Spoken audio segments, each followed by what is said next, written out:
You're listening to the Daily Sales Tips podcast, and I'm your host with a cold, Scott Ingram. Today, Marcos Serna is back. Here he is. Many times, a lot of sales reps, really don't prepare for these larger strategic deals as they're going about their process. And, one of the bad impacts of this is that your close rates actually tend to decrease, right? And so a really good solution and tip you can take, today is start implementing big deal reviews.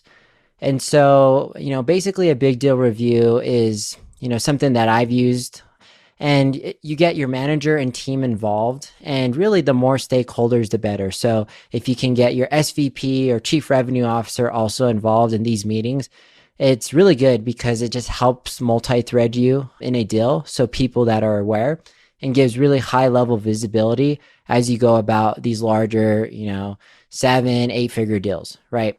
So what's a good template to run a big deal review, and what are some of the things that I do? It really breaks down into 5 different processes, right? So first is just basic info on the organization, and we'll walk through that. I have a where are we at today section. All the negatives that can happen within the deal is my third section. The fourth one is meeting prep, and I'll walk you through what I mean by that. And then the last one is kind of next steps, mutual action plan. So let me walk through those, first starting with basic info. So in the basic info section, what I'm really concerned about is how this organization I'm working with makes money, right? And a lot of times when you're working with a lot of subsidiaries, they can make, different types of money or revenue streams versus the regular business model. So that's just something to look out for. But I am concerned about how this organization makes money and how I can tie it back to my solution. Another thing that I look for in the basic info section is things like recent news on the industry. And then a big one here is any relevant customers from the company I work for that can potentially act as customer referrals, right? So that's just something that I'm always constantly looking for to see, hey, this company is in the pharmaceutical space. Do we work with any other pharmaceutical companies that we can potentially leverage down the road? So that's the basic info. Then I have a section on where are we at today. This is where you're going to want to fill out your medic. In my case, I use MedPick, right? And then also I create an organizational chart. Right now, the cool thing about this is I map everybody out, who's the VP of, IT, who's the director of IT, and who do they report to. But aside from doing the organizational chart, I do what's called an influence authority chart. So I want to figure out who at the organization has the influence that can potentially help our deal, but also who has authority, right? Who can actually sign off on this deal. So, going through that process just really helps you get more prepared throughout the deal. So that's number 2. Where are we at today?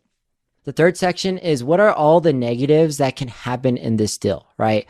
I try to figure out all the ways this deal can go wrong. What if a stakeholder leaves? Are we multi-threaded? What happens if, this organization gets disrupted, right? Does that push back the timeline? Things like that. Have we even talked to legal, right? So all the negatives that can happen in the deal is that third section. The last 2 are meeting prep. So I go line by line. I kind of map out everyone that's involved in the deal that has some type of influence or authority. And I actually create different questions for every persona. So if I get a chance to talk to John Smith, who's a engineer, right, that started maybe 2 months ago, I could try to get a valuable conversation out of that by asking him relevant questions, right, that will lead me to a higher conversation with their director of engineering, right, where I can take what I've learned up to that person and then just get more valuable conversation.